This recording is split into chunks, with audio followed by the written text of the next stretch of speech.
Good evening, everyone. Welcome to the Outer Realm with myself, Michelle Desrochers, and Amelia Pisano. We are broadcasting live here on the UFO Paranormal Radio Network. And the Pisano, we are and the new International Public Radio. Yes, I had to double check that. And of course, 107.7 FM and 105.3 FM in New Orleans. In order to participate in the show this evening, please pop on over to YouTube, UFO Paranormal Radio channel, or any of the other avenues that we're on. So any of the network's Facebook group pages, we are broadcasting simultaneously. Twitch, I believe, BitTube. We're on at least 8 different venues. So, SoundCloud, anyway, iHeart, iTunes, Spotify, all the live. big ones. Yeah. It's live. Oh no, Not live. I go back to see, bed it's what now. happens. No. I go back to bed now. So tonight we are welcoming back to the show Morgan Daimler. She will be discussing a new book that she has on one of the one of the Irish gods. And she's going to be getting into a little bit of Irish mythology. She's always a lot of fun. I always say she's like the queen of fairies. I just adore her. Zachman is in the house. Hello, Zachman. So you just pop on in there. So that is going to be a lot of fun. So Bubbles, how's it going? Hey, good. How are you? Okay, now I'm trying to wake up. I'm okay. Anyone who follows me knows I'm suffering from insomnia the last couple of weeks. But anyways, I caught an episode of my favorite show, which streams on a certain stream. I'm not going to give them their names out because we don't get any money from them, honestly. Yeah. So anyways, Supernatural. I Love the show, right? Yeah. And Sam said a line today that I actually put into a meme and put it on our Facebook page and on Instagram. And I'd love it if you guys check it out and share it because it was so poignant. I loved it. He was in a shot and he says, in this line of work, death isn't always goodbye. And I was just I love that line. So if you want to share it up, guys, it's on our Facebook page and it's on Instagram, and follow us on Instagram, please. I'm working so hard on that. It's the hardest social media to get going. Just works those little fingers to the bone and tries to put on some content. I even spend time going through the stream and I follow back, and I also participate in your posts as well. I do take time for that every day to go through it. So please do. Oh, never seen Supernatural, but I love the meme. Thank you, Zachman. You should watch the series because all 15 seasons are on a stream. How good are you when you get 15 seasons? Wow. You know, it's the only television show that did their pilot, ran their first season, was not signed for the second season, and the fans wrote enough letters that they actually brought them back to life for 15 seasons. I know, they're awesome. My gosh. And there's a big twist after season 5. There's a huge twist in how they do things, and it just gets better and better. So it's as close as you'll get to the truth with, comedy relief as you can without watching actual cases. But I love the show. Personally, I love the guys. And but, pie. Pardon? You like it. Oh, and pie. Cake isn't pie. You have to watch the show to get it. Cake isn't pie, Sammy. Yeah. So yes. I want pie. I know. It was even a thought. I know. That's like asking if I want pizza. Pizza pie. Right? So, every time they ask me, what do you want for dinner? Pizza. I'm the one who's cooking. I don't know. But anyways. Pizza pie. I know. How was your day? You had a special day. I did. I went and had lunch with my daughter, which was awesome. So she's alone, which is great. So she's allowed to mingle, with me. With you, yes. It was nice. Yeah, it was good. It was really nice. It was a nice little afternoon, and then came back here and started getting back into some research because, Joe, the slave driver, get in there and get the research done for Saturday. It's like, okay, don't hurt me. No, I'm kidding. I just do what I do. That's I know. Funny. Has to be done. So anyway, yeah, it's like freaking really interesting. Like I can't even, I'm not even allowed to say the topic yet because he always posts it literally an hour before the Yeah. show or so. But it's going to be good. The Excellent. stuff I'm finding, I'm just like, oh, wow, for real. See, that's pretty amazing when you're impressed by it. I know. There's not much you don't know, so I know. that's fascinating. Yeah, the Grey Zone is such a great show. I tune in as well because I learn so much. I love it. It's always learning experience because I spend about 20 hours researching for every show. Yeah. And the stuff that I find, I was just like, wow, this is like amazing. And of course I try to, I have a lot of like magazines that go way back. So I like to look into some of that stuff, but I also like to do some online stuff so people can go in and pick up where we left off, or if they want to elaborate on anything, they can go and find it easily and then just take off with it and go into any direction that they want to go into. Absolutely. So it's a lot of fun. I purposely do it that way just so people have access, to general research that they can go and find themselves. So, yeah. But anyway, Excellent. yeah. So, Nug Squad. What's a Nug Squad? I don't know, Danny. You have us at a loss. Can you elaborate? The Nug Squad. Are we talking supernatural? What am I missing? Oh, maybe. Yeah, maybe. I don't know, man. I haven't seen the last 4 seasons. But whenever Joe is ready to bring Morgan on, there she is. Hey, Morgan. There you are. Welcome to the show. It's nice to meet you. It's nice to meet you too. I've been enjoying the talk of supernatural. Oh, I know, right? Isn't it fantastic? Like, seriously, I'm one of those fanatics. I am one of those. I've actually only seen a few episodes from the first season. Wow. I know. It gets better. There's seasons with fairies too, I know. Everyone always asks me what I think about that one fairy episode, and I'm like, I haven't seen it. I didn't watch it. Don't yell. They touch on everything the Don't first hurt me. 4 seasons. No. They touch on every like they call them monsters, but they touch on everything like jinn and different demons. And as it gets further along, they get into the Watchers and into the the Gregorians and stuff like that. So it's great because if you're not one to read, it's a great way of learning a few things historically and biblically along the way, kind of thing. If you're not one who likes to read. I use the GIF and the meme of the whole fight the fairies from Supernatural. So I think I'm obligated to watch it. I just had to find some time. Definitely. I'm going to check in on you in a couple months, just saying. I'll go up and just binge the whole thing is what I'll do. So it's got to be one of the few shows other than like Michelle's Paranormal Survivor that I will watch beginning to end. Yeah.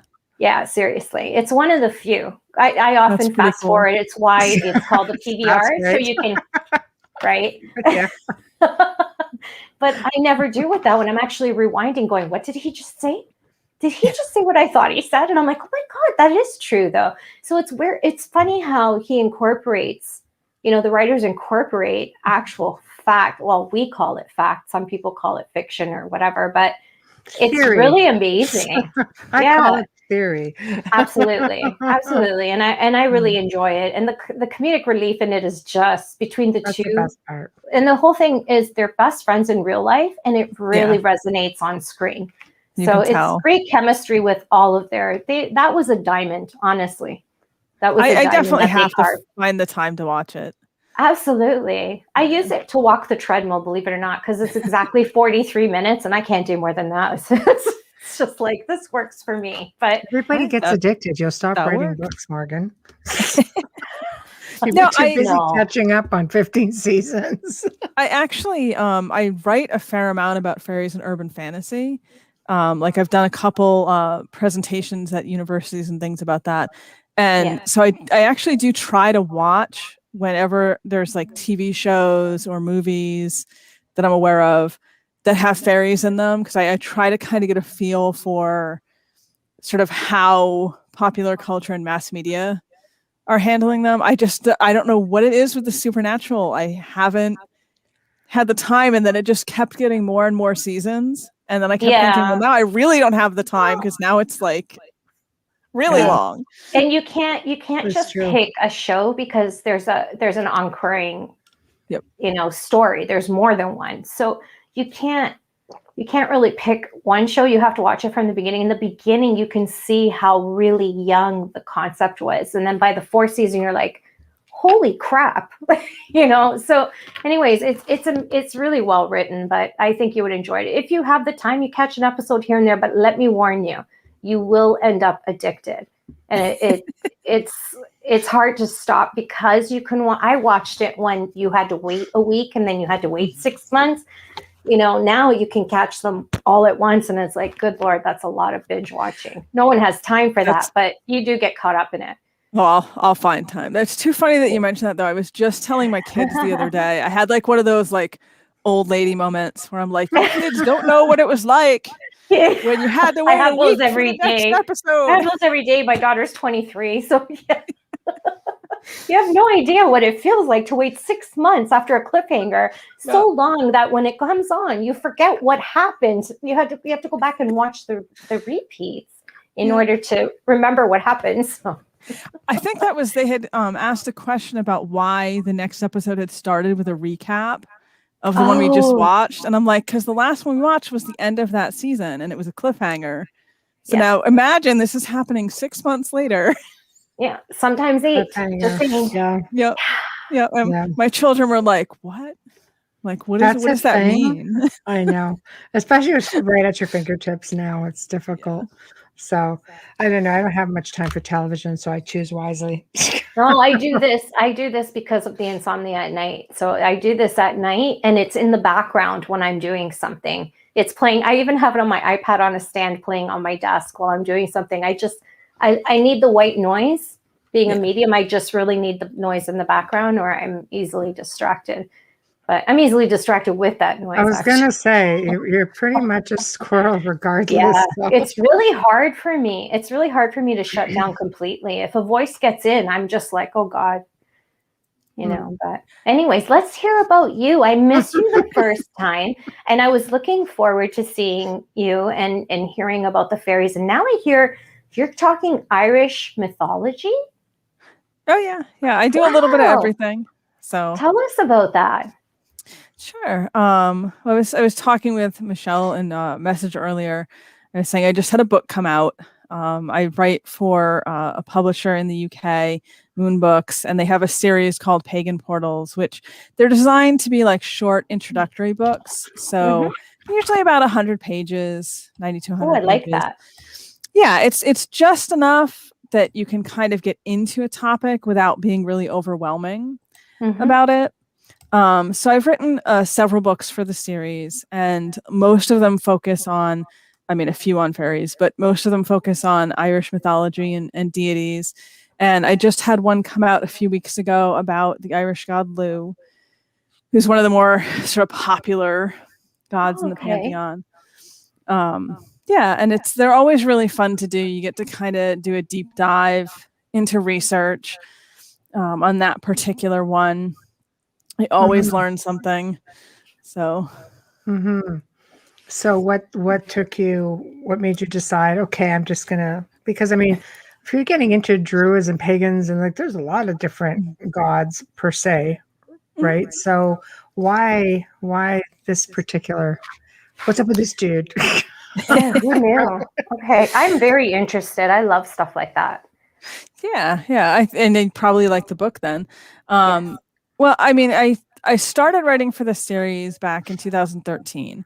And the first book that I did for them on an Irish deity was about the Morrigan, who's a very, very popular, well-known sort of Irish goddess. And what got me doing it, honestly, was that even though there were some books already out about her, I thought it would be really helpful to have that basic introduction.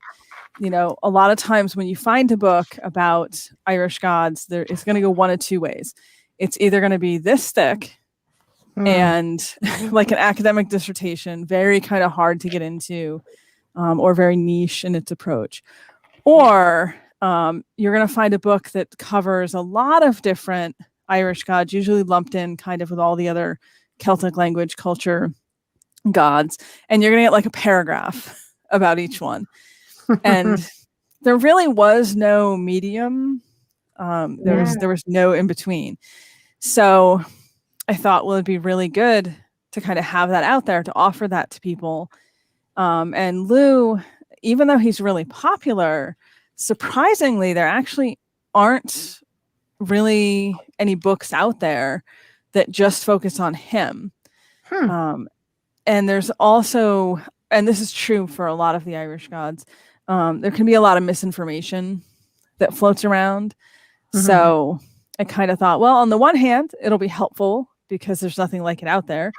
And on the other hand, it'll be helpful because I can kind of get to what we actually have in the mythology, as opposed to sort of the wilds of the internet. You know, you can find a lot of interesting things. Lu is the god of what or who? Lu is a god who is sort of multi-talented. Okay. So I like that. Yeah. Multi-talented. Very interesting. Yes. In a historic setting, he would probably have been called on relating to a couple different things. Kingship, by warriors, by different craftsmen, because he had a lot of associations. His sort of epithet, the thing they would call him after his name, was many skilled. So Lu the many skilled. And in the modern context, like for people who still, are pagans or witches today who connect to him, I've seen him still referenced as like a deity that you can call on for kind of any purpose, because he has that multifaceted aspect going on. And particularly for things relating to like modern technology, communication. Like if there's an Irish god of the internet, it would probably be Lu. So it's kind of his. That is so progress, funny. Then. Yeah. Right. Like Flash in media. Yeah. And he's very cool. He's an interesting one. A lot of people refer to him as a sun god. But like to be fair, like he does have associations with the harvest and that kind of stuff. Probably more historically with lightning and storms than the sun. But there's one passage in one story where his arrival somewhere is referred to as like the sun rising in the west. Like he's so shining and awesome. Yes, I like that. So a lot of people take that and kind of go with this, he's a sun god thing, which has been around for a couple hundred years now. It's not like a super new thing. Are you going to kill Joe? Seriously. You're going to kill Joe. Sorry. He likes to do that just to piss us off. But anyways, yeah. I just go with the flow. Us that close, right? Yes. Somebody's playing with the program. So, oh my God. I like the background behind everything, the trees. That's cool. Thank you. It fits really well with Michelle's background. Well, her room, her whole house is like that. It just, when she's on her own, it just looks so amazing together. Yeah. It fits great with tonight's discussion. So it does. That's cool. So yes, it does. So who exactly were the Irish gods? That is a great question. Super complicated topic, and really fun because it is one of those things that not everyone totally agrees on. But generally speaking, when we're talking about the Irish gods, we're talking about a group of deities, basically, that are referred to as the Tuatha De Danann. No one knows what Tuatha De Danann means. Good. I love Old and Middle Irish because I like it. Yeah.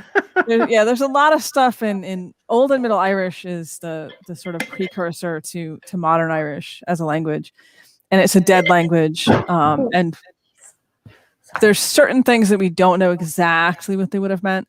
A lot of people tend to translate it as people of Danu being the name of a goddess, but there's some other theories out there.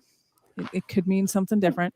But we consider them the Irish gods because we have a lot of references in the older material to individual members of that group being called gods.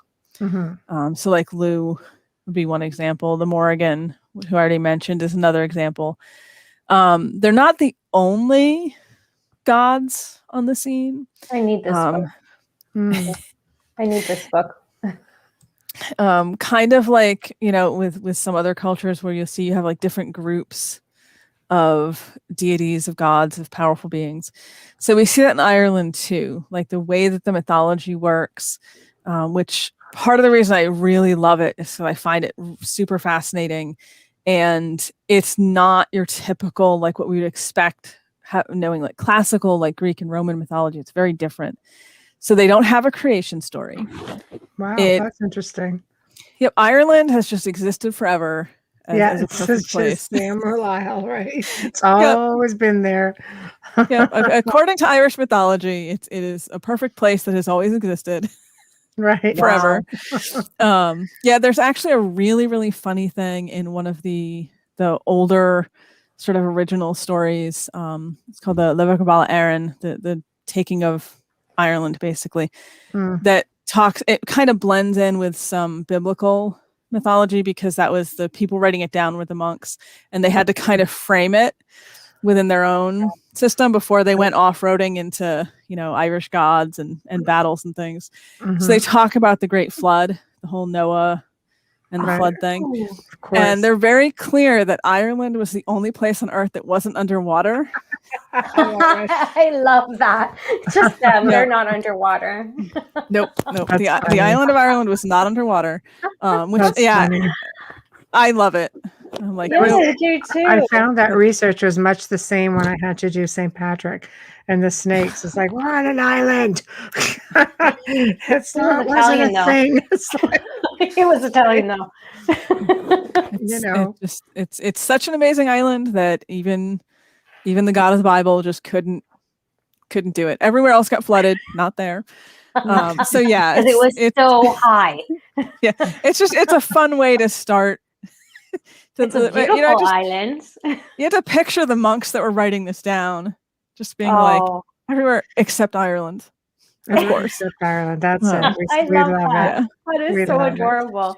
So, I mean, where does the mythology stem from? I mean, the Druids, was it before the Druids? Was it, because I mean, they go back at least 2,000 years, probably before that.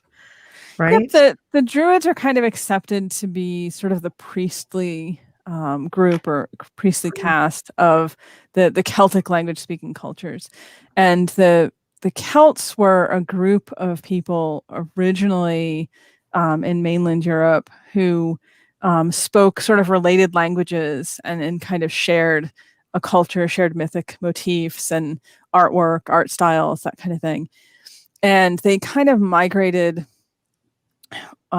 westward. I will say, as I'm getting into this, there is a theory that contradicts everything I'm saying, but it's sort of a more fringy academic theory. So I'm going with like what the bulk of books out there are going to tell you. Just putting it out there for everyone in the chat who's immediately going to jump in and be like, listening. Yeah. But so these people kind of spread culturally into the West and eventually into, what we now would consider France. It was Gaul at the time, and the UK and Ireland. And as the culture was spreading, we kind of see this idea of shared God concepts. So Lugh is an example of that. We find Lugh in Ireland. We find him in a version of him, I should say, in Wales, under a slightly different name, but it's clearly etymologically related. We find him in Gaul, that basically was South France. Right. Again, slightly different name, but it's related, like the meaning of it. It's all connected. And there's a couple others as well. Brige is another one. Brigid. Trying to think of. Now that I've said there's a couple others, of course, my mind is going. There was like a blank. god and goddess for pretty much everything, right? Like wasn't there a goddess for horses?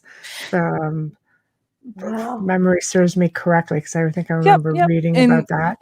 In Gaul, it was Epona. In Wales, it was, I believe, Rhiannon. I'm not 100% of my Welsh mythology, so again, don't throw stones at me in the chat. I just like how it just travels around. But even when you say that Lugh, like the god of lightning, you think like Thor, or you think Zeus. I know, right? It just makes a lot of people debate whether Lugh is more like Thor or more like Odin in the Norse. Odin, yeah. I could see it being more Odin. Yeah. Or Lugh has a spear, like a famous spear is one of his weapons. Right. He's sort of this very wise, but he also has a bit of a temper, which is a very Thor kind of Yes. thing. Oh, thank God So- for Marvel. Yeah.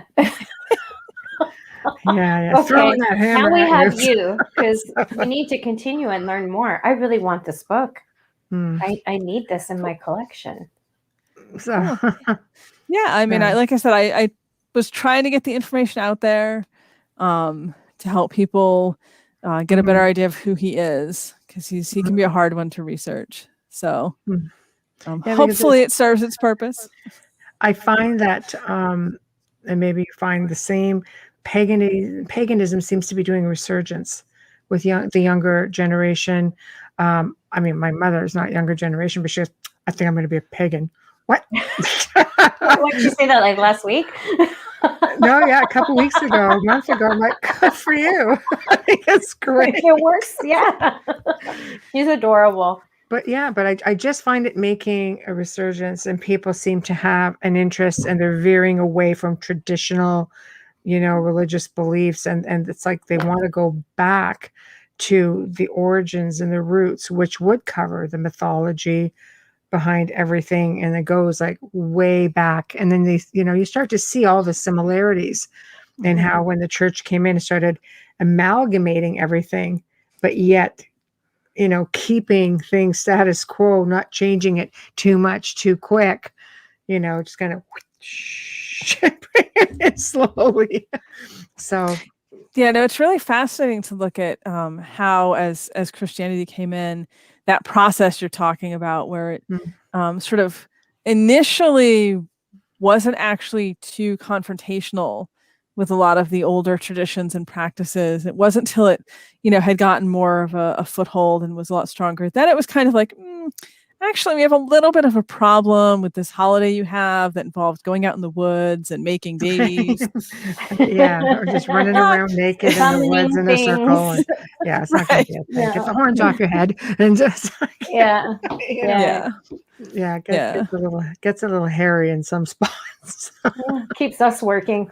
Just saying. But it definitely makes it a fascinating thing to study, because you can kind of watch that process of, and not quickly, over like hundreds of years, things kind of shifting, and like everyone, not this is the time of year for it, but everyone likes to talk about Halloween and how that was originally a pagan holiday, which it was. And at some point one of the popes was like, maybe it's not the best idea to keep letting people who are now Christian like have these ceremonies that honor the dead and believe that dead people are coming back and wandering around. So why don't we just make a nice official church holiday at that same time? It's the dark origins of all of the holidays, even like Easter and Christmas, and they're pretty dire. Like when the church started, I mean, they were a lot of fun when the pagans were doing it, and then the church kind of came along and said, "No, Christmas, we're not even going to sing in church. We're going to just pray." And it's just like, you're going to sing, you're going to go out into the streets and sing some glad tidings, and get a little shekel or something. It's just really, really strange the way they incorporate it, because they did make it seem so the pagans really, I mean, it was all about the earth. It was all about Samhain. It was all about everything, cycled around these different solstices. Well, pagans definitely knew how to party, so they did. They still do. They did. a lot of people still do. Yeah. My mother's ulterior motive. There you go. Can we have wine? Can we have a fire? Yes. Fire and alcohol are. I don't want to picture my mother running naked around a fire with some wine. I just don't. I'm just saying. That brings me back to Divine Secrets of the Yaya Sisterhood, which is my ultimate favorite movie. But anyways, I know. Yeah, I love it. It's hilarious. No, for sure. But no, so okay, so back to the mythology, and it kind of gets incorporated with Christianity and gets pulled apart, and well, and that's actually an excellent point. Yes, so we have this mythology that we know dates back. We have it in writing in the 9th century, and they estimate based on the language used in the earliest written accounts that it goes back even probably to the 5th or 7th century. So it's really, really old comparatively. But these gods, these beings, the Tuatha were so embedded in the culture, really, that even as things are very Christianized, even as we don't really have, it's not pagan Ireland anymore, you still see these beings. Like they can't get rid of them, basically. So, we see Lugh, for example, becomes this sort of folk hero in different places where he isn't necessarily acknowledged as a god anymore, but we still have all these folk stories that feature him. And the same basic premise as what we saw in the much older mythology, but now, he's not described as a god per se. He's more of what we would look at as maybe like a human heroic figure. But he's still there, he hasn't gone anywhere. Right. We see the same thing. There's a goddess called Anya in southwestern Ireland.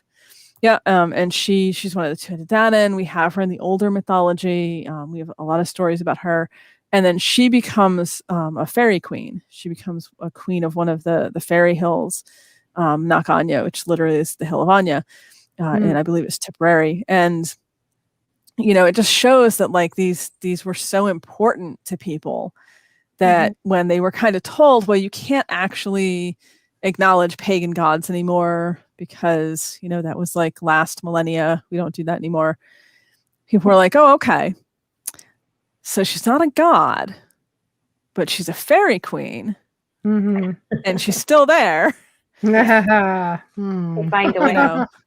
Yeah. And even to this day, at this point, I should say, in this day, it's being revived and really brought back, a lot of it and a lot of the older beliefs. But even 100 years ago, I should say, people still acknowledged her. The stories change a little bit, but the idea that she's there is still a big thing. And a lot of the Irish gods are very connected to specific locations. So the idea that if you go to these places, these are places that belong to them. So you could still encounter them. You'll still hear the stories about them. It's very embedded in the landscape, basically. And so they just survive. They survive into the 21st century. Can I ask you a question? Regarding, because I don't want to cut anyone off because there's a lag, right? So I'm very careful. No, because as you were speaking, I was thinking of Greek mythology and how, the prayers of the people kept them stronger and alive. What is the energy source that goes to in Irish mythology? Is it the same? Is it different? I think the premise of it is different. The idea with the Tuatha, and again, this is getting into the older mythology, is that Ireland, as we've established, was never underwater. And eventually was settled by this initial sort of mythic race of people, and then they died out, and then this second mythic race of people came in, and they ended up being driven out and then scattered, and then their descendants end up coming back. The Tuatha are one of those groups. So we have this sort of series of people coming in and settling Ireland and then leaving for different reasons. And when the Tuatha come in, they fight this huge battle against the people who are already there. They win, they take over. Yay. They're ruling Ireland. And then after a certain amount of time, humans show up.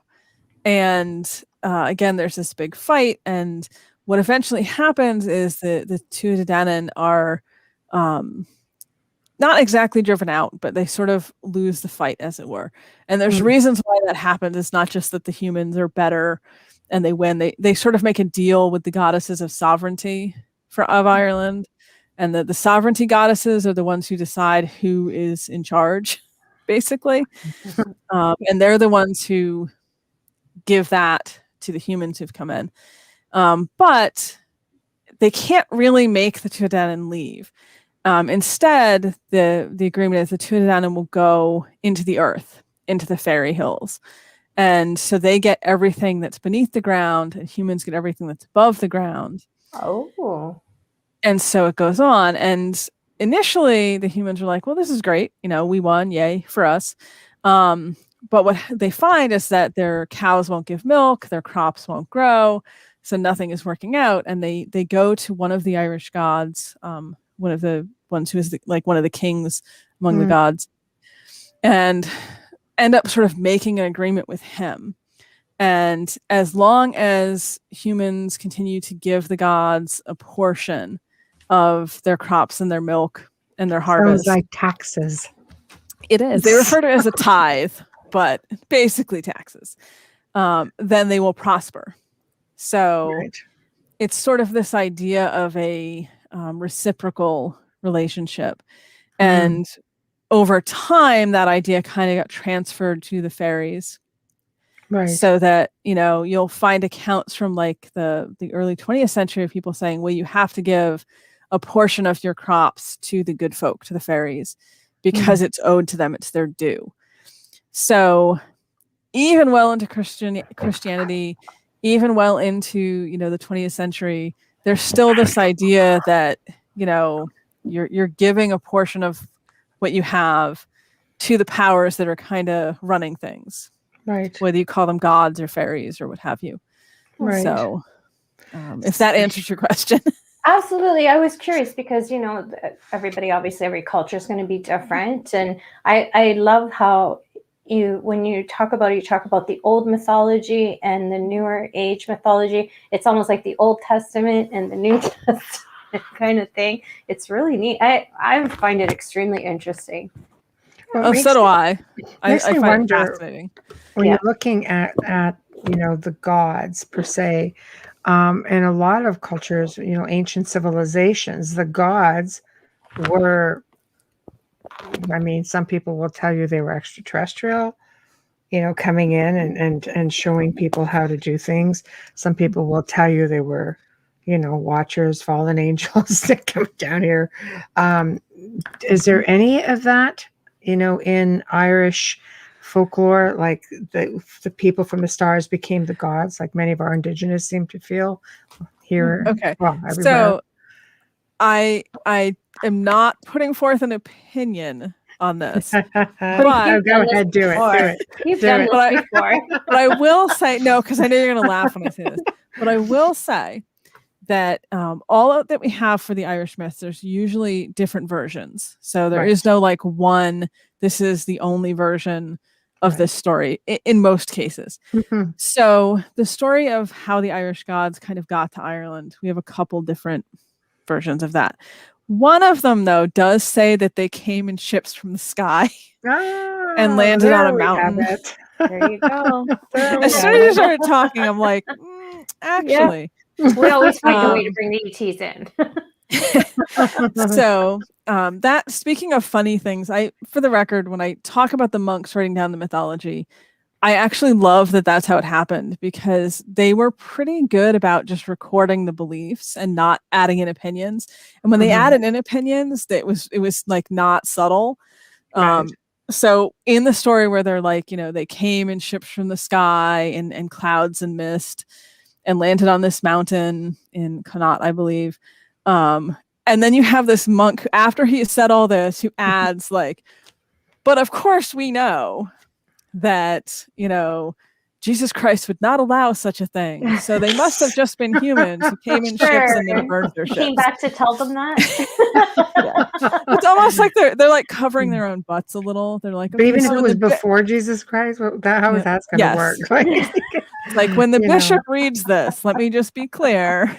Don't excommunicate me. We did not flood, and there were no aliens. Okay. I love that. Okay. So you run across that quite a bit, where you'll be going along and it's this very pagan, very clearly pagan mythology, and then you'll get this monk scribe who has to insert but of course. But of course we know. Which to me is so funny, because even the Bible has stories of abductions. Yeah. like Enoch, Yeah. Ezekiel. Like there's all kinds of them, really. If you look, it's right there.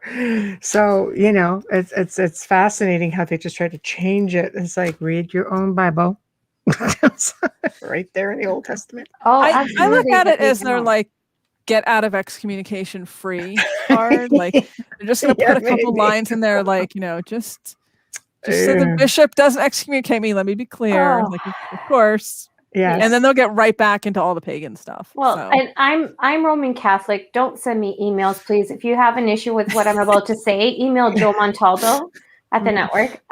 Anyways, I find it amusing that they put out all these rules, but yet they don't follow them. There's no role model per se in the entire Roman Catholic system. I mean, most cardinals, and forgive me because there's still some things in Roman Catholic that I do practice. There's cardinals that live outside of Rome with women and children and stuff like that when they retire, and I'm just like, really? But anyways, I just find it a bit just a mad world, isn't it?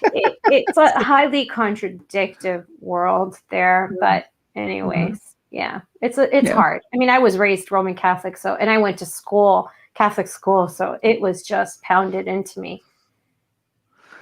Yes, I can't talk about saying fairies are real when you're in Roman Catholic school. That's for darn sure. But what I find interesting, with fairies, we touched on this a little bit on the first show, was how humanity really looked at them back then, especially in Celtic times, like the Celts back in the day, Druids and pagans, and they would look to them as seers and advisors, magicians. Some say that that's where the Druids even sort of came from. Would I be correct in saying that? I mean, there's a lot of different material out there, so yeah. I think it's a safe statement in the sense that there's definitely something out there that supports it. Mm-hmm. I mean, when we look at the Irish gods, and I think this is true for a lot of other cultures, although but my specialty is very focused. They're really kind of described a lot like humans in the way that they structure their society, sort of in the way that they live. Like the gods have their own druids. They have their own carpenters. They have their own healers. Like they have all of these things that we would then expect to see in the human society of like the Iron Age Ireland. So I definitely think there's an aspect of it that's sort of mirroring, whether it's because they actually are like that. I mean, I don't know that the myths are, literal recordings. But they definitely seem to serve as stories that humans are supposed to be able to relate to or understand. More so, maybe I should say, than what I know of the Greek and Roman stories. Because the gods do seem a little more, we're off in Olympus until we're bored and want to cause some trouble. I'm apologizing now to all people who are into Greek and Roman mythology out there. Yes. I think that I mean, I love Irish mythology. I love like leprechauns and banshees and just there's just all kinds of just craziness, but I do know that they had a character, and I had to write this down because I'd only seen it one time and I went digging it up just for tonight. Dullahan, which is basically the Irish version of the Headless Horseman. Oh, get out. Really? I know. Oh, wow. I remember having to research out eons ago, what's that Headless Horseman guy? Because, here in the West, we do have the Headless Horseman in Sleepy Hollow and, and upstate, USA. I think it's in Pennsylvania or southern New York. I Yes. can't recall, but I'm thinking they have their own version of this myth. Like they have very obscure, like they're all over the place with their myths. Don't they have one about a harp or something also? Oh, an Irish don't know. myth? There's lots of harps.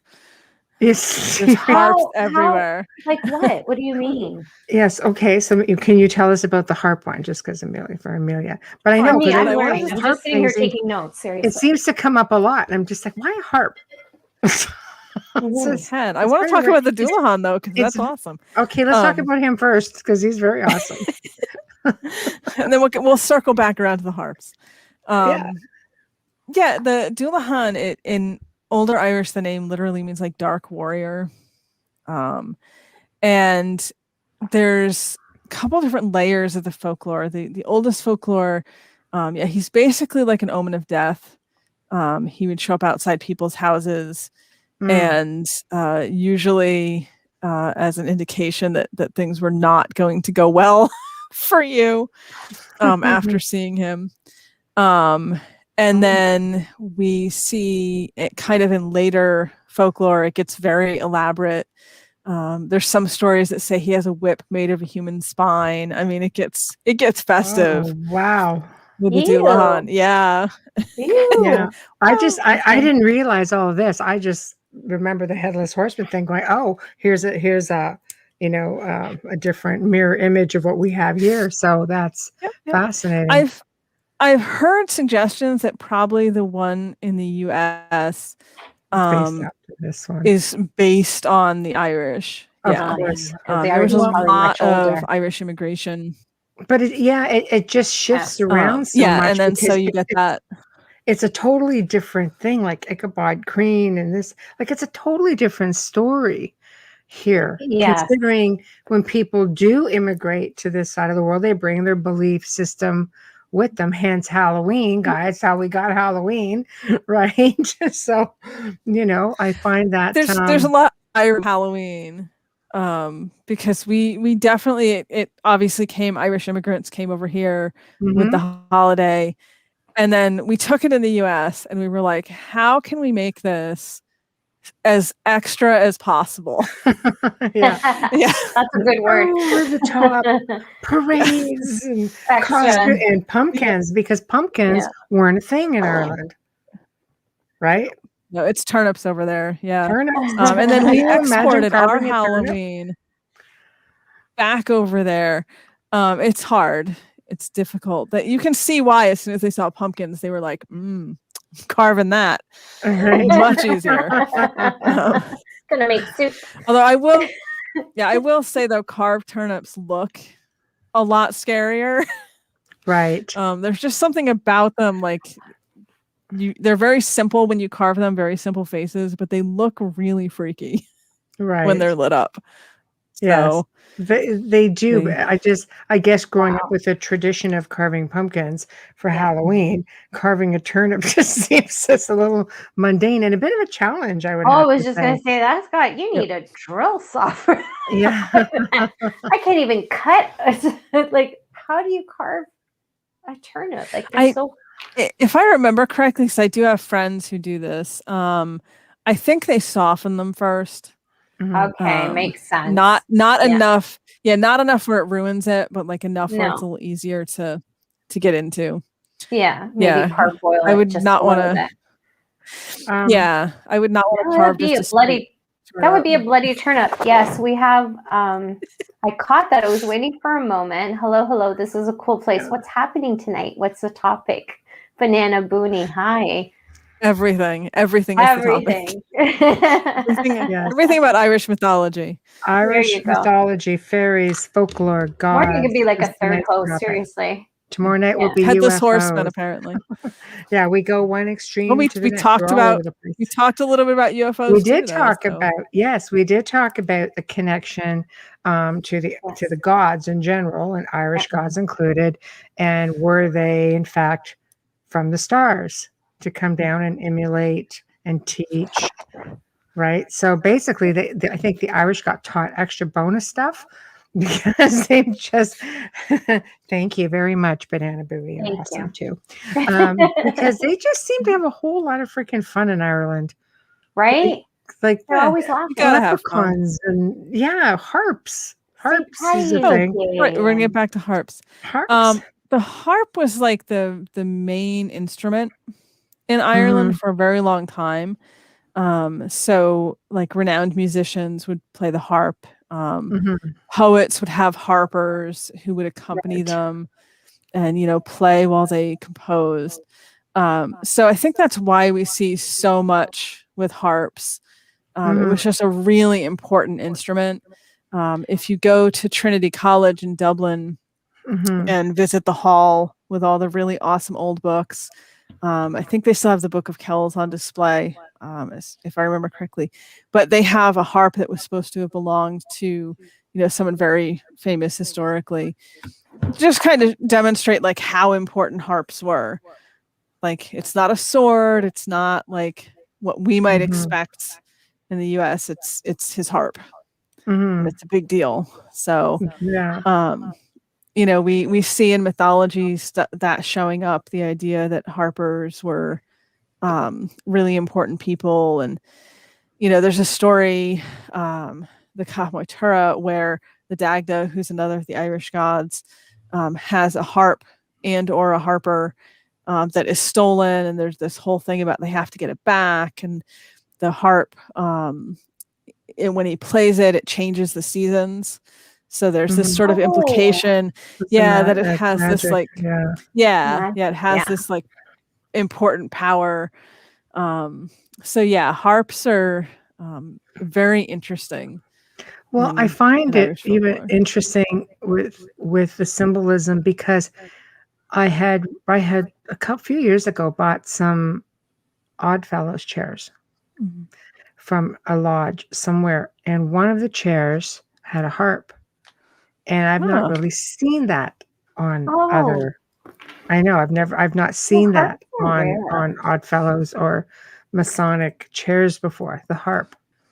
So I did find it to be really interesting. So I was curious as to, the symbolism, but obviously it's like it's somewhat of a magical thing. So,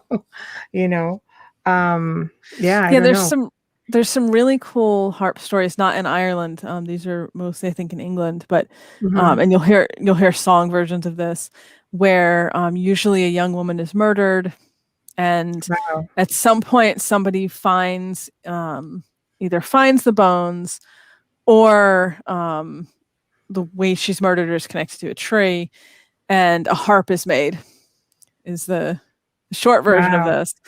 And the harp is then played, and when it's played, instead of music, it's the girl's voice telling the story. See? Who's Duncan had it right. Harps really freaked me out. Now I know why. Yeah, I was reading that and I'm like clowns, Duncan? And then when you said a woman's voice, I'm like, ooh. But it's this idea of them just being innately magical instruments. Right. So you make the harp, and it gives her a voice, basically. Yep. And in some of the versions, she's like a princess, and the harp is played in front of the king, and she kind of basically tells who murdered her. Right. In another version, like a miller's daughter, and her older sister is in love with this guy, courting this guy, but he loves the younger sister. So of course the older sister kills the younger sister. Wow. Jesus. It's very dire and grim, isn't it? Well, welcome to English folk songs. Yeah, but then, don't they have Brothers Grimm? Again, the harp. I was gonna say, if we're having competition, Germany would definitely win. Yeah, the original Grimm folk tales. Yeah. Wow. Everything was dark, man. It wasn't all fairy tales as well. No, it's true. Very, very dark. It's funny because most of the versions that we know today are actually the really sanitized Victorian nice versions. The originals were way worse. But what's weird is the Victorians were notorious for dark things. They loved seances and picnicking in the cemeteries. They loved, crazy really like out there sort of gross Valentine's Day cards, and they they love to tell ghost stories at Christmas. Instead of a gift, you would come with a ghost story.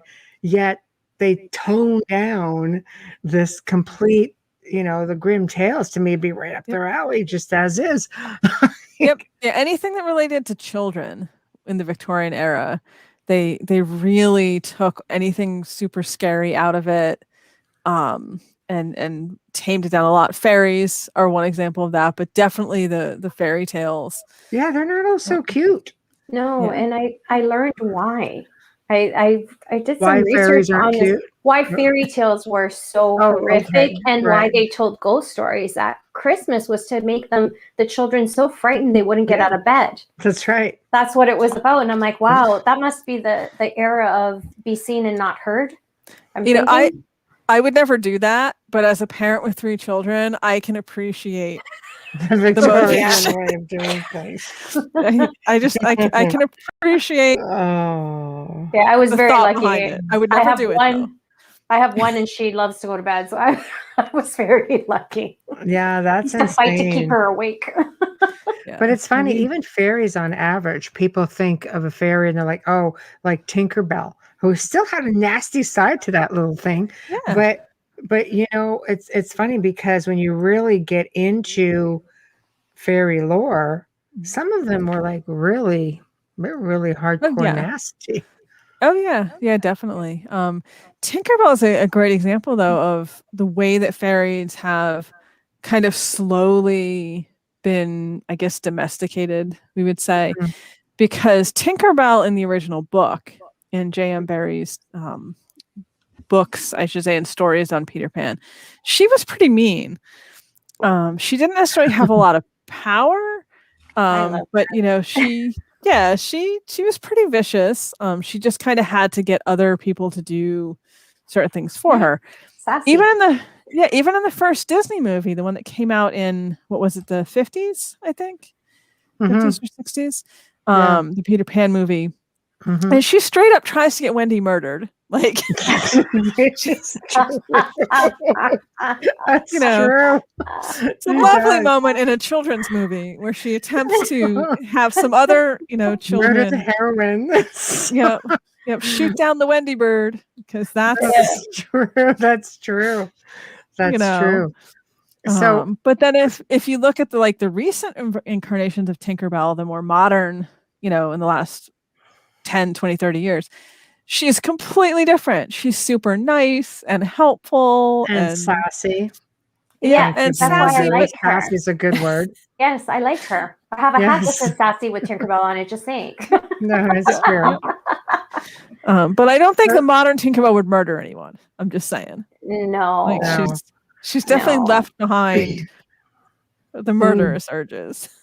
Well, the original Cinderella, they actually cut the foot off of the stepdaughter of the daughter so that they would try and fit the shoe. That's horrific. Yep. We're just saying. And the original ending to the original Cinderella, the stepmother, they force her to dance until she dies. That's true. Right. Yes, I remember that. Yep. So the older fairy tales took no prisoners. They were just like. No, they were proud of them. They were grim indeed, the Brothers Grimm. They should bring them back just for adults. But they do have them in different, you can actually find them. The books are all out there, but they do the dark tales, the grim tales, I think they call them. So what's funny is you'll find people who don't believe that those are the originals, who think that those are like the modern people are trying to make them super scary. And it's like, no. No, this is legitimately what they had. Those were the horror stories of my childhood. The witch with Hansel and Gretel, she really ate them. Put them in the oven. Put them in the oven. She did. I know. Yeah. Where were the fairies? Where were the fairies? Yeah. There had to be fairies. She was deep in a forest. There had to be fairies with Hansel and Gretel. I mean, the witch was deep in a forest. Mm-hmm. Yeah. There had to be. We can add that. It'll fly on a lot of fairies in the older fairy tales were not particularly nice either. No. Malevolent. That's what I'm Yeah. saying. You do get the odd, the odd show that'll come out and you see them, in their true form. Some of them were adult size. They weren't these little tiny pixie thingies.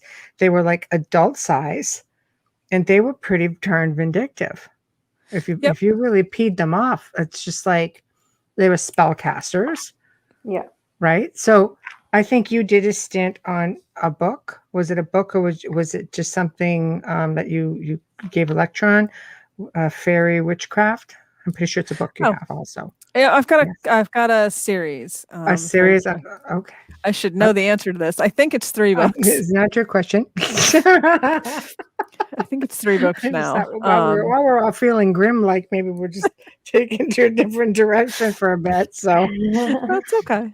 To be fair, like I love talking about old fairy tales. So we kind of accidentally sidestepped into a topic I really enjoy. No, good. Tell us more. What other fairy tale is like totally gruesome?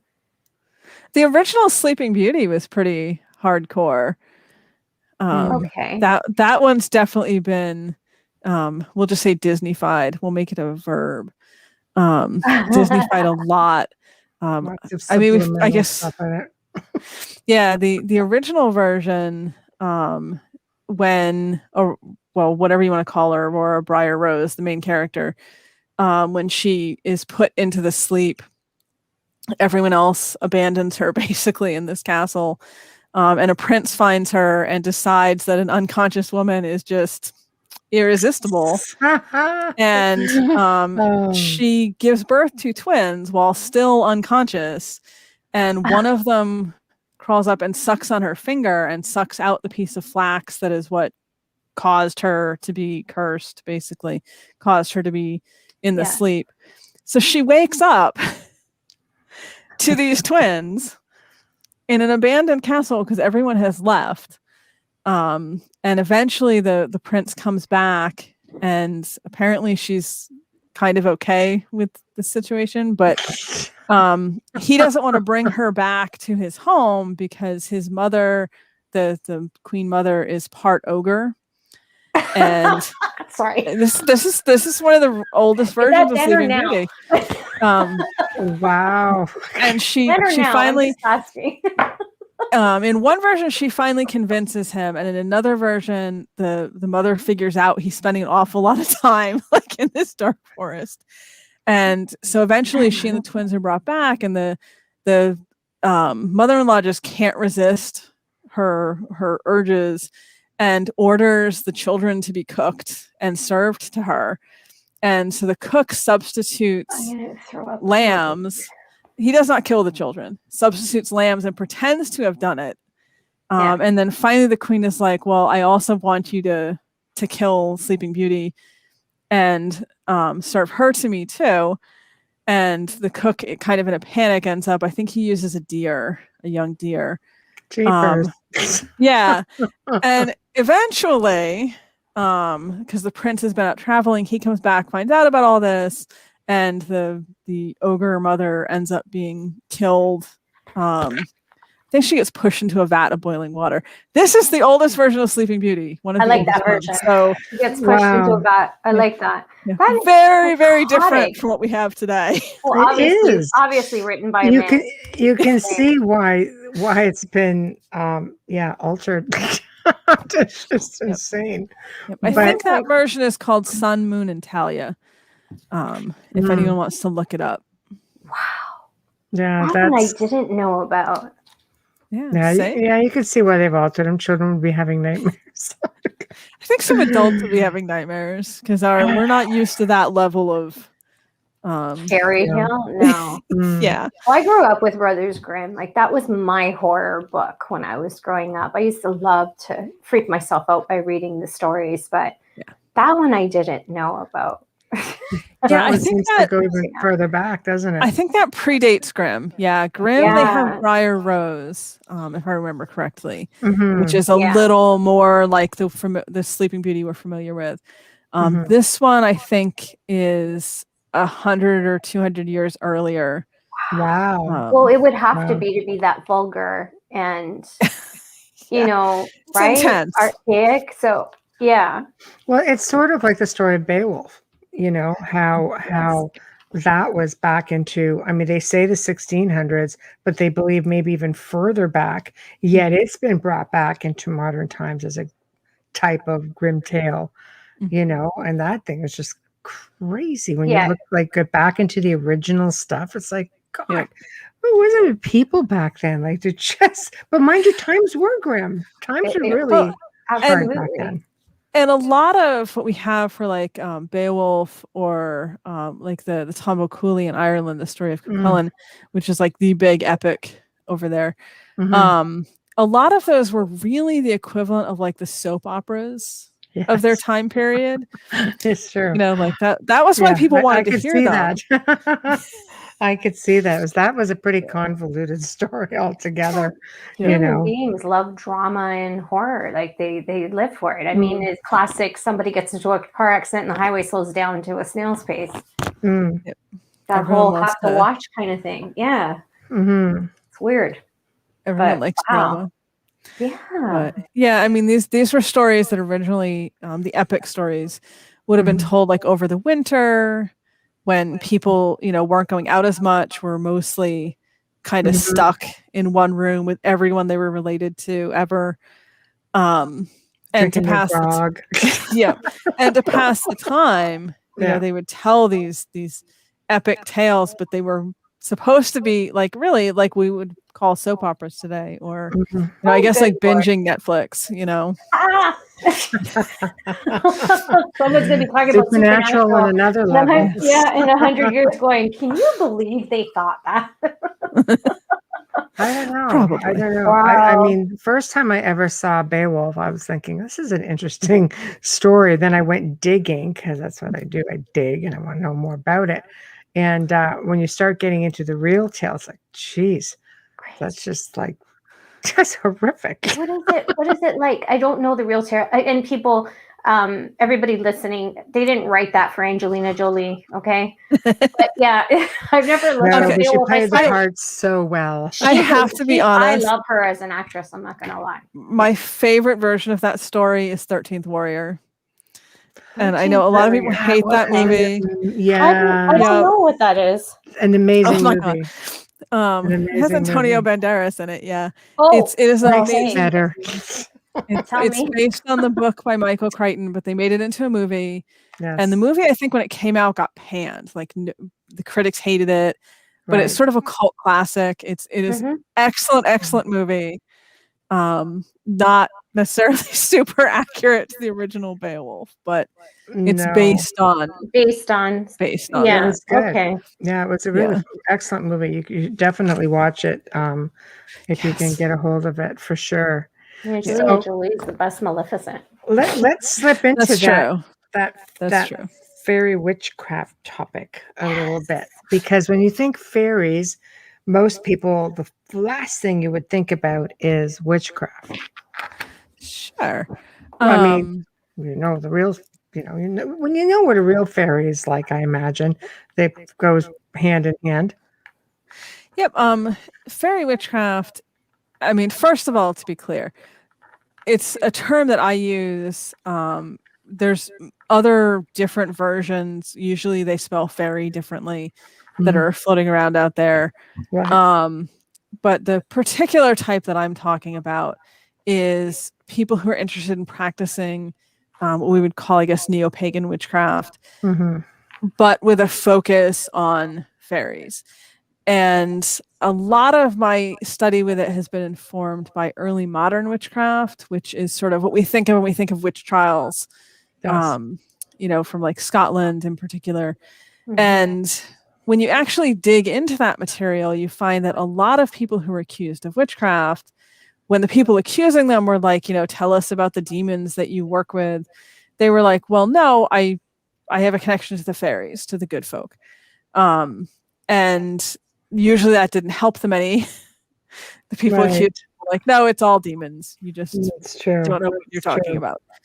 But it, you know, it turns out there's actually this very long, you know, goes back at least 400, 500 years, connection between people who practice witchcraft and fairies, folkloric fairies. Mm-hmm. So, digging into that and kind of seeing how that worked with people, and of course the different folklore with fairies.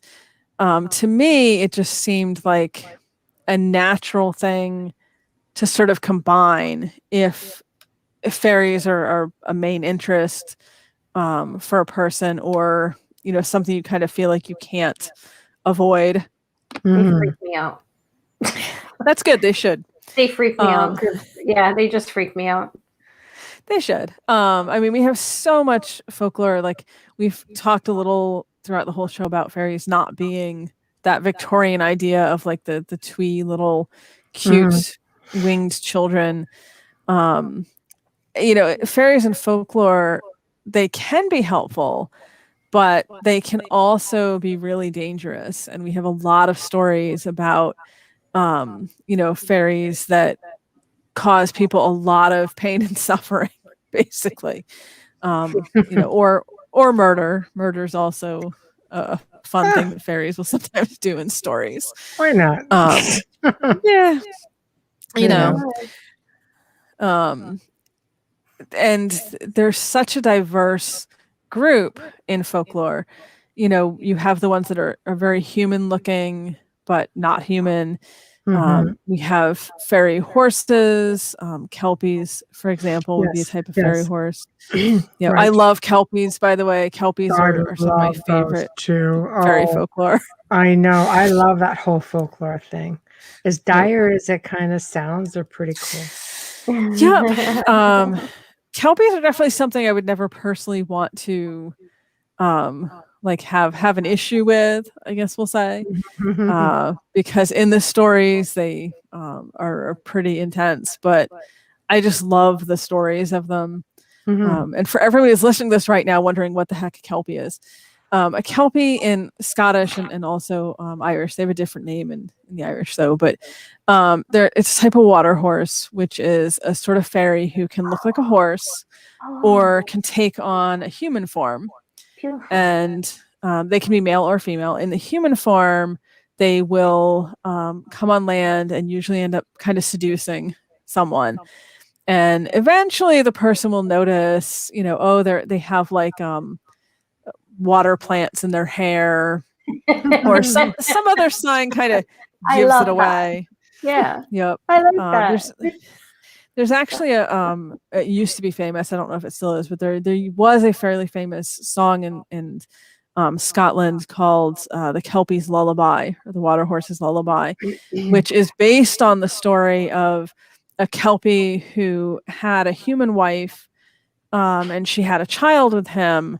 And then one day, because apparently she was a little slow on the uptake, one day she figured out that he was a Kelpie and she left. She fled in terror and left the child behind. And so the Kelpie stayed where they had been living, raising this baby, waiting for her to come back. And the lullaby is supposed to be the song that he sung to the child, which is very cool. Now, the darker side to Kelpie folklore, before I make them sound too appealing here, in their horse form, they will appear usually either as a white horse or sometimes as a black horse, but a very attractive looking horse, very fine looking horse. And they'll sort of trick a person into riding them. And once you're on the Kelpie, there's a quality about it or a magic about it where you can't let go. You can't get down. Oh. And they will run into the nearest body of water and eat you, basically, tear you apart and eat you. And there's a fairly famous Scottish story of this, which involves children. It's been turned into a children's book. That's right. Yeah, where it's like 6 or 7 children end up on the back of this Kelpie. And the 7th one is the one who's kind of like, I think this is a little suspicious, because no matter how many children get on, there's always room for one more. Right. Which is not how horses usually work. No. And so nightmares. Yeah. So the last child in the modern storybook, he ends up saving all the other children. In the older version of the story, it does not work that way. He saves himself and all of the other children are taken into the lake and never seen again. You know, so, and we have an Irish account similar where a man finds a Kelpie and manages to tie it to his plow because he needed a horse. And it's fine. It plows the field, not a problem. But then he decides, well, I'm going to ride it, even though everyone's like, don't do that. Bad idea. And as soon as he gets on, the horse runs into the lake. And there's a bunch of other Kelpies that are also in the lake, a bunch of other water horses. And that's the last we see of him.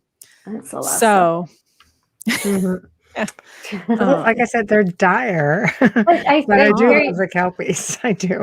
They're very fitting for the time that they were written, though. Like, you know, like Krampus and all these other horrific stories. Krampus isn't horrific. Krampus is a festive holiday Krampus. Spirit. Yeah, who just that child over the head, throw him in a bag. Yeah, it's pretty horrific. Yeah. Speaking of stories made up by parents that I can completely appreciate their motivation. Yes.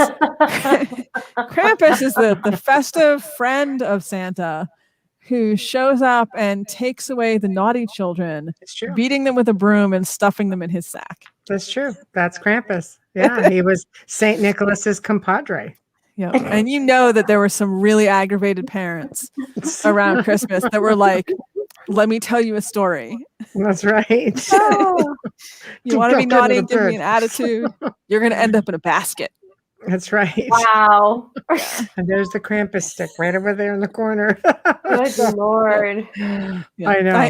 And of course I am joking about the parents making up Krampus part. Yeah, we don't actually know. There's some theories that he was originally a pagan god that was kind of absorbed in. Yes, I prefer to think of it as because he was I think he was a pagan god, and the church did what it does best, amalgamated it to be, because he was a pretty horrific looking dude, right? So it's like the shoe fits. Kind of looks like that is the best holiday movie ever. That Krampus movie. There we go. You fit in so well. It's not funny. This is a true story. I promise you, this is a true story. I was out the other day and I had stopped somewhere on an errand to pick something up. And the person who was working there, who I casually know because I shop there regularly, had asked me what my favorite Halloween movie was. We talked, and he asked me what my favorite Christmas movie was, and I told him Krampus. And he laughed for like 5 straight minutes. I'm like, no, it is the best Christmas movie ever made. It was a good film. I mean, I was like a little creeped out by it. It was a great film, but my favorite Christmas movie is still Elf, just saying. But none such Krampus. So you and my son would get along really well. Oh my God, but I can watch that over and over. But like, you can't pick a favorite scene. That's probably how you feel about Krampus. Krampus creeps me out because I love Christmas. So Krampus kind of like poops on it, right? See, I must just be like a pagan at heart, because that's all the stuff that I fall for all the time. Yeah, Krampus is just ensuring that people have the adequate Christmas spirit. Right. If you that's don't, a good way of defending there's consequences. Insurance. I like that. If that whole family had been nicer. There you go. Yes. They'd still be alive. they would not have been Krampus. Or run over by a truck or slashed like Freddy Krueger or... No. I'm like, wow, red snow for Christmas. How apropos. I think that might actually be a real movie. Pretty sure there's a movie named that. Yes, that's what I'm talking about. Krampus. Yeah, the actual film. That's what I saw. That's why I said Krampus is creepy. See, he's got those big elf ears too, just saying. Those pointy. Yep. Yeah, they don't show him till the end, I believe, in that film. You kind of just get just makes you wonder, does he fall into that hole? Is he a fairy deity? It's interesting too, because in the movie he has elves that are assisting him. Okay, see right there. And they're shown. Well, they're shown wearing these masks, and that actually is a thing in Germany, not with Krampus so much, but with a goddess also connected to some of this named Perkta, or Bertha. Yes. And she has these elves, and there's two kinds. Yes. There's the Shona Bergton. I'm trying to remember what the other ones are called. Basically the pleasant elves, The cute elves and the ugly elves. And it was actually a fairly accurate depiction of how those are supposed to be in folklore. You know, there's the ones that reward you and there's the ones that punish you. So right. So when you're like, I'll use Scotland as an example because I never made it as far as Ireland. I've done England and I've done Scotland, but I spent time in the Isle of Skye where there was the Fairy King's Grotto and there was the fairy circles and right. And they say, don't go up into the grotto because that's where the Fairy King is and he's not going to be really happy if you get up there. So I look at my son, I'm like, get up there and see if there's anything in it. I knew that was coming. Okay. He's in his 20s. Okay, I'll do it. Take one for the team. Get up there. So I just had to see because there's really nothing in there. It's like, okay, I have to ask. God. Poor kid. That's cool. Well, mean parents. Get up into the freaking Elf King or Fairy King Grotto. Go see what happens. When I was in Iceland, we're getting all the seasons in when we discuss Here we are. Speaking of kind of Christmas, Yule celebrations. Yes. In Iceland, they have Gryla, who's an ogress, who, again, different sorts of mythology with her, and the Yule lads, who are her children. The Yule lads. So they're hilarious. Wow. And the Yule lads actually are like, I'm not going to remember all their individual names, but their names are pretty funny. It's all like Candle Snuffer, Cheek Harasser, like stuff like that. Take the sausages, or is that a whole other one? Yep. No, one of them. Sausage stealer. Sausage stealer, yeah. Oh, that just gave me the old lady laugh. You know where you're wheezing.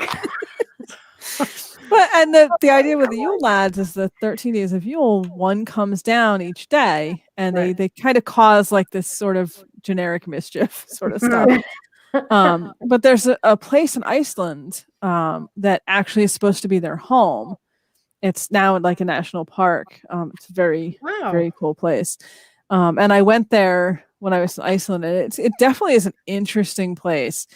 And there's one spot there. It's a natural cave, and it's called Gryla's Cave, and it's supposed to be her home.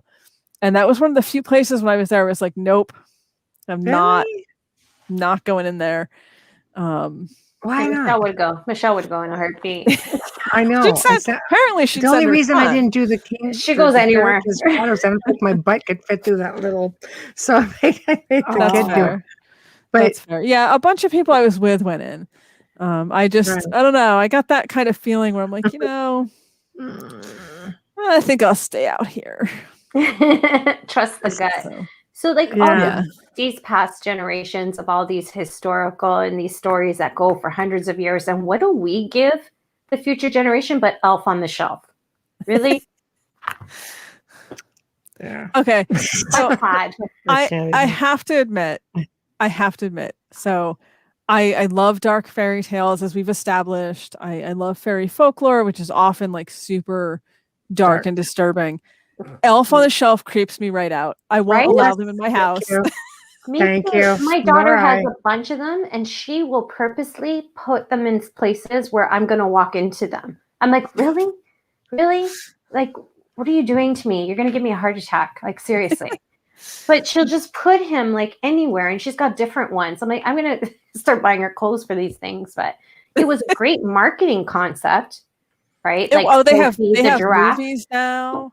Oh yeah. They have movies. They have a little fox that goes with it. He's just too happy and jolly. He's creepy AF. Like he's they show him in a box. My favorite one. He should be in a box. My favorite buried one. 6 feet under. Yes, but you're gonna love this one. They have him hanging by his ankles from a hood fan over a stove, a gas flame, and they have G.I. Joe and Barbies pointing guns at him with army figures. That's my favorite meme. Nice. Yeah, I've seen a really funny one where he's like tied to a spit over a fire, and it's like the Abominable Snowman from that claymation movie. I've also seen him on a cheese grater with his pants down. Yeah, there's a lot of people out there that have no love for the elf on the shelf. No. He spies on you and he moves on his own. You're teaching your kids, and my niece is there in the audience, Jessica. You're teaching your kids it's okay to be creeped up and watched. Like, come on. No, it's not okay. And I'll admit, like I read a story when I was fairly young about dolls that would move at night, and I think if I remember correctly, because I was really young when I read this, and like killed someone. I don't know. And ever since then, the idea of any doll that like moves on its own, I'm not okay with that. I think Elf on the Shelf is a modern version of Chucky. Like, I'm just waiting for that. Yeah, I don't know. I like Zach Man. There's just throw concrete shoes on him and dump him in down lake. Yeah, I'm down for that. I'm with you, Zach. That is so funny. Like, I'm gonna stick with the meme. I'm gonna stick with the meme that shows Legolas from Lord of the Rings and says, "This is the only elf I want on my shelf." Yes, I'm down for that. Yeah, I'm down for that. Love that. Yep. But you see, that's a whole other type of elf. And hobbits, are they real? Where did that story go? No, because it really shows different elfin communities in Lord of the Rings. I love how they did that, and how some of them were just real pompous, some of them were just really kind, wanted to help, but other, you know what I mean? There's a whole array of personalities and hierarchies, kind of like humans. Tolkien based his elves on basically Norse and Celtic mythology. Beautiful. So, yeah, they're a little nicer in general than the ones we find in the actual mythology, but the same concept, very human looking. There's a whole debate about the pointed ears thing. But very human looking, but more wiser, more powerful. Yeah. You don't see pointed ears in mythology or folklore. It's something that started in artwork. I'm trying to remember when. I say late 18th, maybe early 19th century. And it was just a way to let someone know when they were looking at art that this was supposed to be a fairy or an elf because they looked human. And you want to make it clear this isn't human, this is something magical. And the pointed ears specifically were actually connecting them to demons because demons were shown with very animal-like ears. Yes. And then it got really popular, and then Tolkien never actually described his elves having pointed ears. There's like one sort of outtake kind of description where he mentions leaf-shaped, and people just kind of took that and ran with it. I understood. Yeah, that's understandable. Yeah. Yeah. So you'll see, it's funny if you look at some of like the early 20th century, sort of the late Victorian era artwork with elves and fairies, you'll see elves with pointed ears and fairies with wings. Yeah. But the fairies will have round ears. Yeah. That's true. That's true. Yeah. So the pixies, they're not shape-shifting little imps then. That they really are. Yeah. Well, I mean, these days and in the modern 21st century, they could be shapeshifters. Fairy world. Yeah, if they want to have pointed ears, I'm sure they do have pointed ears. So, it really is interesting because, you read some folklore that talks about how they were keepers of knowledge, and how they had vast libraries and, things of that nature. They're just very wise. But then you just get other stuff and it's just like, they're just kept to themselves and they really didn't like people. I mean, both of those things can be true. Yeah, who knows, right? You can be very wise and knowledgeable and super antisocial, Right. So, yeah. So do you think they exist today? And I'll let you answer before I tell you why I asked the question. I think that there are still stories today of people encountering them. Yes. I think that our connection to the folklore is different. Right. So we don't have people as much, and particularly in the United States, we don't have people for the most part who are growing up Right. immersed in these beliefs and these stories. One of the reasons that, like I said at the very beginning, that I kind of keep in touch with the modern sort of fiction idea of fairies and mass media idea of fairies, is because that's where a lot of people are getting their information from. You know, they don't know what, you know, people in Ireland, for example, or Scotland would believe today about fairies, but they've watched a lot of, you know, Carnival Row, for example, or, Right. you I Yes, know, love that that's they, show right. though. I That's did. a really I good loved it. point. Yeah. right, or they've read Jim Butcher because he has Right. fairies, or Holly Black, Yes. and you know they're incorporating that as if it was meant to be folklore, folk belief, which it's not, and there's reasons that it's problematic when you do that. But you know, I do still think people have these experiences and these encounters, and you know that you could definitely argue, as long as people are experiencing them, that they're there. You know, and also, of course, it's not just a Western European thing. Like we find fairy-like beings everywhere. All different cultures have very similar concepts. They use different names for them, but well, you have the gnomes in Iceland who literally rerouted a highway because they just, you know, it was in the newspapers. I'm like, that's bloody outrageous, you know. So their thing, that's you the know, only thing that freaks Michelle out. I don't like them. No, It's not freak that's me the out. It's only just there's thing. something about gnomes. I just think they're And sneaky. they're all over people's lawns all summer. Yeah, and I want to just kick one off when I see it. I don't know, but and in Iceland, the Alfar, we would call them elves in English, or the Huldafolk, the hidden folk, yes, are a really big deal. They There's are, actually yeah. the last Will Ferrell movie, if you want like a really amusing take on elves in Iceland, very tongue in cheek, but it was funny. I think it was Eurovision Song Contest, the Story of Fire Saga. It's a very long title for the movie, so I might be messing some of that up. Okay. But there are some elf cameos, we'll just say, Wow. in that movie. And it actually is truer to the folklore, I think, than you would expect from a Will Ferrell movie. So That's interesting. I'll throw that out there. What's the strangest place that anyone's ever reported seeing a fairy? And I will tell you why I'm asking you this. Burlington, Ontario. There's apparently fairy trees. That's all I'm gonna say. Yep. Oh wow. I mean, around the world you're gonna find them pretty much everywhere. But I will say there is folklore. I heard this from Richard Firth Green in a presentation he did at a conference. He has an excellent book called Elf Queens and Holy Friars, talking specifically about English fairy lore. But he was talking in this presentation about beliefs in, I believe, the northern part of France. And they actually had a protective practice involving eating bread while they were on the toilet. The medieval equivalent of the toilet is just gross right there. Yeah. Because it was a protection against fairies. And the implication there is that when you were using the toilet in the medieval times, you were at risk of fairy attack.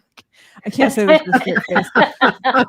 Really? So I remember thinking when he said this, I remember thinking when he said this, on the can, on the that throne. is that would be the strangest place.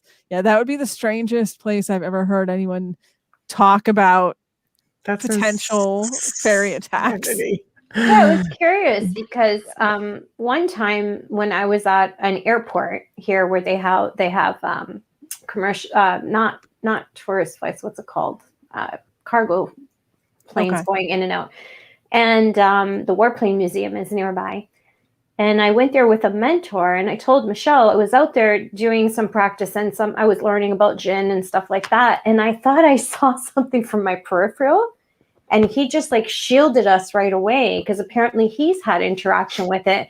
And I don't know if I really saw, it's one of those things like, did I see that or did I, now I know how when people see a ghost, how they feel. Like for me, it's normal. But when I saw this little thing in what looked like a red outfit to me, And when he's come by my peripheral, and I went like, and it was gone. It really did.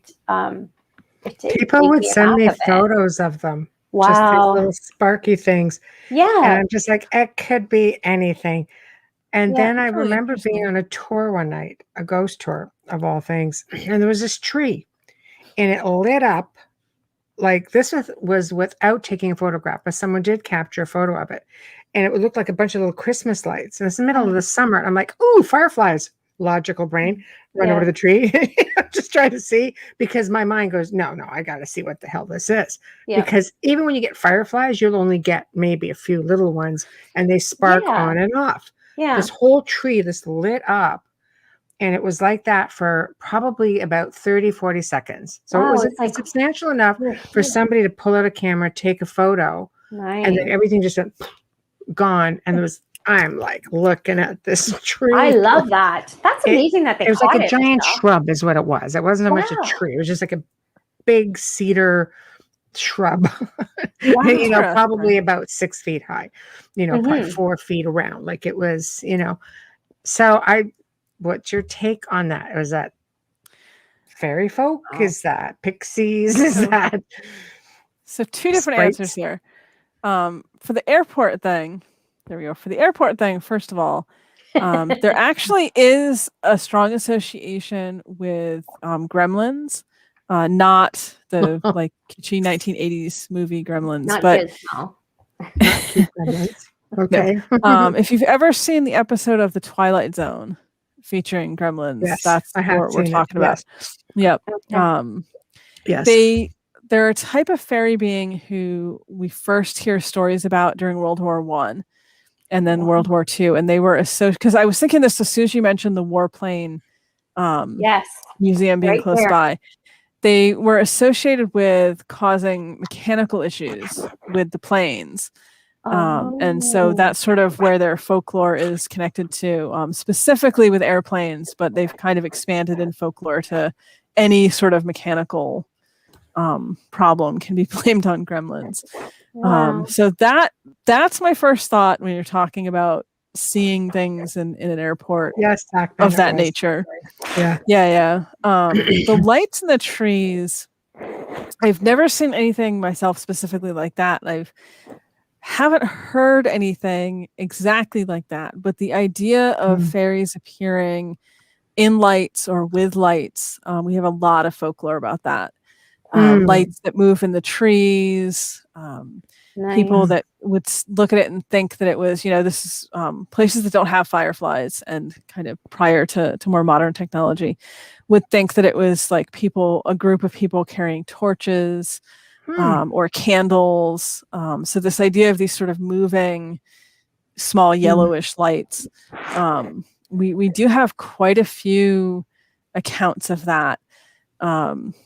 Jumping back to our UFO discussion a while ago, that's one of the reasons that I do tend to see a bit of a connection sometimes between stories about aliens or UFOs and stories about fairies, is because we do see this kind of crossover sometimes. Like you'll see UFOs sometimes described as lights moving in the trees, or low to the ground. They're not always up in the sky.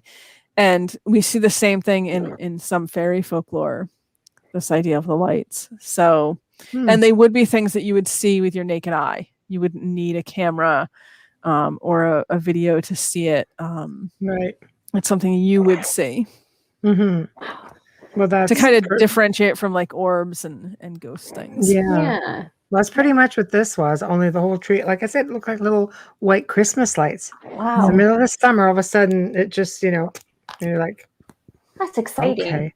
It was That's different. Really interesting. That tree has since been cut down. Oh. Within a year or two, that tree was cut down. And a lot of bigger trees are also cut down. But I think after that, people just started going to it, and the owner's just like, enough is enough already, and they just cut it down. And but there is supposed to be, like all kinds of them throughout like the city. Be interesting to see if the person who cut it down had any repercussions. I was The just whole going to ask the you whole that. There's like property 12, had 12 to here. the whole property had issues. I mean, there was a double murder on it or something like that, and it was just, but this was like, totally random. Wow. And I know somebody, there were a couple of people that got photos of it. I'll have to see if someone sent it to me. That's going back in the Wayback Machine for sure. And people do send me will send me photos, but it's questionable because you're just seeing these little sparks, and they're taking with film cameras, like they're not taken with digital cameras. But I'm looking at a bright sunny day in a harbor, and I'm like, could be a reflection off the water, could be this a camera lens, it could be, but this person's like, no, I'm telling you, I see these fairies all the time. It's just okay, well, I will admit I am the first person and probably the loudest person who's always screaming pareidolia when people show pictures of, like, I was walking on a trail and I took this picture and there's this little blue light, and I'm like, yeah, it's a lens flare. Like, I'm sorry. It's true. It is really difficult, to tell people when they think they have something really amazing. But I always say process of elimination. Take the exact same picture 2 or 3 times. If it's the same, it's logical. If it's changed and you've not, like hold down your shutter or just whatever. Yeah. Don't move, don't do anything. And if it's changed, then that's potentially possible that you captured something. But if it's the exact same thing and the flare is still there, or the glare is there, or the object in question is still the same, then chances are it's something that can easily be explained away. Well, and I 100% believe in these beings. I believe they exist. I believe in ghosts. I believe in fairies. All that fun stuff. Do you think they're ETs? I'm a little more agnostic on the subject of aliens. Right. I don't disbelieve in them, but I don't believe in them in the same way that I believe in, like, ghosts and fairies, which I realize seems like a very arbitrary distinction. Okay, so shall we say interdimensional beings, maybe? There's a strong argument that fairies themselves are probably interdimensional or extra-dimensional beings. And I do tend to see a crossover between, as I said, fairies and aliens. Particularly in the stories relating to them. So, but as to actual extraterrestrial aliens, I'm agnostic. We'll just say that. I don't disbelieve, but I don't actively believe. I'm kind of in the middle. It's a process to get to that point because of what we've been, what we learned and how we've been exposed to it through Hollywood and the media and the government. So it is a process. Yeah, well, when we're talking about ghosts, for example, I've had experiences in my life that I believe are encounters with ghosts, or people that I know and trust have had experiences that I believe are encounters with ghosts based on what they've said. The same thing with fairies. I haven't ever met an alien. I haven't personally seen a UFO. I do have people I trust that say they've seen UFOs. So I believe there's things up in the sky that that are unidentified flying objects. I do believe in those. What they are exactly, I don't know. And Tom Rivers is a friend of the shows. He writes, "I'm a believer in UFOs, but struggle with the idea of fairies." That's fair. Yeah.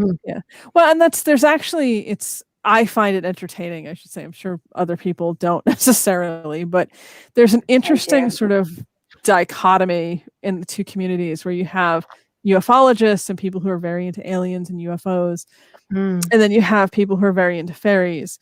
And I will admit that I tend to fall into this camp myself a bit, but people who are very into fairies will tend to say everything is fairies. So, you give me UFO stuff and I'll explain why that could be fairies. Whereas people who are into UFOs and aliens, you give them fairy stuff and they'll be like, well, this was just aliens before people knew what that was. This is the context they understood it in. They also believe angels are ETs as well. It's a fine line. I could see the similarities on why people believe what they believe. Yeah, I think we always. Oh, I'm sorry. I was gonna say, I think we always understand things within the context that we have to work with. So if you're raised with fairy beliefs, you know, that's going to be the direction you go in. Our producer wrote, "It's a gray fairy." Yeah. I believe if you're talking interdimensional, you know, anything is possible because, you know, you haven't explored all of that. Yeah. And we could all be wrong. All of our ideas. But all isn't it great stuff. just bouncing around all the possibilities? I love that.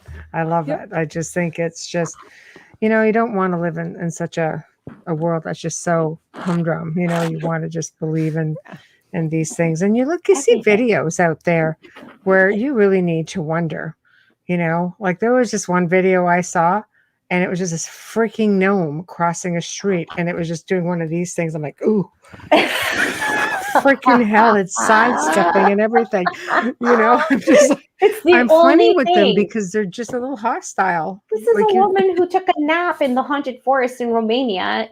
No, it's not that. It's not that. It doesn't frighten me. It doesn't frighten me. It's not that kind of weird. It's just gnomes are just known for, you know, like they'll serve, right? They'll do all kinds of things, right? But like you just have to be like, if you make them a promise, you better stick to it, right? Or they'll just torment your ass. It's kind of like that, right? That's a very fairy thing. Well, you know, there's folklore where people move onto properties with gnomes and they get really hostile. Holy crap. I know. So here's this one in freaking Chile doing this thing. And I'm like, yeah, I'm good. It's like just having a bad luck charm in your back pocket all the time. So it's kind of like that, you know, but I don't know. Joe says they use gnomes for target practice in Louisiana. See, there you go. The garden gnomes. The garden gnomes.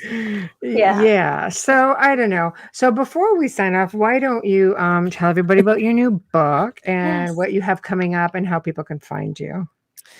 Sure. Well, you can find me all over social media, sadly. I'm always, almost always, I should say, under just Morgan Daimler. I'm on Twitter. I'm on Facebook. I'm on Instagram. Like I said, sadly, everywhere, social media. Yeah. It's, you know, every time you think you're done, then you find yourself somewhere else. I just recently got on TikTok. I totally blame my 17-year-old for that. Okay, I can tell you right now, I had to walk away because I was losing 4 to 5 hours of my life at a time, thinking it was 10 minutes. And then she says, "I think you might have had missing time." Yeah. And freaking TikTok is what it's been. I had to close my account because I had people message me going, "Why'd you take me off TikTok?" I go, "No, I took myself off. I didn't take you off." She needed an intervention. So anyway. And your books? Your books? Yep, I have like I said, my last book that came out is Pagan Portals Lou. I have a book I just finished for that same publisher about the Norse pantheon. That should be out, I believe, April of next year. I'm working on my next novel. I do have a 9-book fiction series that I do. Urban fantasy, paranormal romance, elves, all that good stuff. Nice. Yeah. I write fiction for fun because nonfiction's kind of my job. So yeah, got to do something. Makes sense. It makes sense. Flip-flop back and forth. And do you have anything coming up? Any events? Any? Oh my God. Yes. Fun? Well, I don't know about fun, but next month I have foolishly overcommitted. So I have a conference my publisher's doing the first weekend in June. It's called MoonCon 21. Cool. Which it should be fun, yeah. And then there's an event called the Morrigan's Call Retreat. I've actually done it every year since the first year. It's when it started, which I think was 2012. It's been so long, honestly, I do not remember. But that's the second weekend in June, and I'm doing classes in that specifically about Irish paganism. And then the third weekend in June, I'm in another event called Free Spirit Gathering, and I'm teaching about fairies in that one. Nice.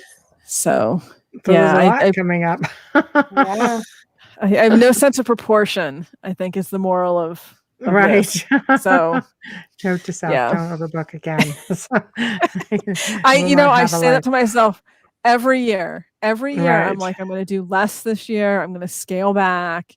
Never happens. No, So but that's good. That means, people really take an Yeah. interest and want to learn more. How can they get your books? Where can they find them? my books are on Amazon, and I know some people hate Amazon with a passion, Evil Empire and all that. So you can also find a lot of them on Barnes and Noble, and most brick and mortar bookstores. If you ask for them, they can get the book because they are Good. distributed in North America. And I Oh, should add, congratulations. I am teaching a class this Sunday about changelings. I almost Oh, forgot we about need to talk That's about that. fun. Changelings. Yeah. Yep. That's through Love the Irish Pagan changelings. School. Yeah, Yeah. that's an intense subject. I have like a million content warnings on that class, which I've never done with a class I've taught before, but We like should y'all have you need to back brace to do a yourselves. show just on changelings. Yeah, you definitely could do an entire show about it. You into it? It's a lot. Oh, yeah. It's a lot to talk Okay. about. Why don't we do that? I love changelings. I think maybe Yeah. we should book you for Spooky Month in October. Well, you're obviously Talk booked in about- June, so Talk about spooky changelings. Right. Yes, Wow. yes, as we've established, I'm a little busy next I month. love but- that. Yes. Yeah, we that only sounds have like a like plan. maybe a couple of dates per month left till the end of the year. So Yeah. That's good though. So you guys are keeping busy too. Yeah, people just message and like to do the show. All right. It's horrible because now Let me it's see. like, It might be into 2022 pretty soon, yeah, but that's the happy to hard have you on part. board. I know. Sure. It's like, So- can you book in January? Because that's where we're at. That's pretty it's much where we're awful. going. That's Yeah. wide Yep. open January next year. So, but I can't believe we're already in 2022. Like that. Booking, we yeah. will be. That Yeah, blows I my know. mind. We're getting there. We're getting there. But you know what? I'm truly honored. I'm glad that people love us enough to not only want to listen, but to want to return and to want to, join us for like the first time. And it's definitely been a great journey. And of course, love having you on. Always a pleasure. This was fun. Thank you for having me. Oh, Thank you. it's a pleasure. I always try to be laid back and have a good time, have a few laughs, and so thank you again for joining us. And I will be in touch, and we'll do this again. Awesome. Changelings. Awesome. Thank you for having me on. Thank you, Our Morgan. It was such an pleasure. honor. Thank you. you. Thank you guys for having me. Thank you, Thank you. Morgan. So we have come to another awesome segment here on the Outer Realm. Thank you to everyone who tuned in. Big thank you to Morgan Daimler. Always a pleasure, wealth of information, and a whole lot of fun. And of course, thank you, Joe, for being behind the scenes and messing with the whole freaking StreamYard program. Always appreciate that. So please remember to stop by the United Public Radio website, UFO Paranormal Radio, YouTube, UFO Gods and Extraterrestrials. And please, I'm sure we're going to be having the new International Public Radio. I got to get used to that coming up soon. Also, stop it. I see you. So while you're at it, head on over and show us some love at the Outer Realm and over on Instagram. If you want to message us, please do so at, of course, the Outer Realm Contact at gmail.com. The Outer Realm Contact at gmail.com. If you'd like to see a guest or topic, or if you'd like to, be a guest on the show. It does take a while to get back to you, but I promise I eventually do. So join us tomorrow night. And our problem child and producer, Joe Montaldo, will be joining us. So we're going to be talking UFO stuff. And he's like the best out there. So it'll be a whole lot of fun. So thank you. Good night. And we'll see you tomorrow evening.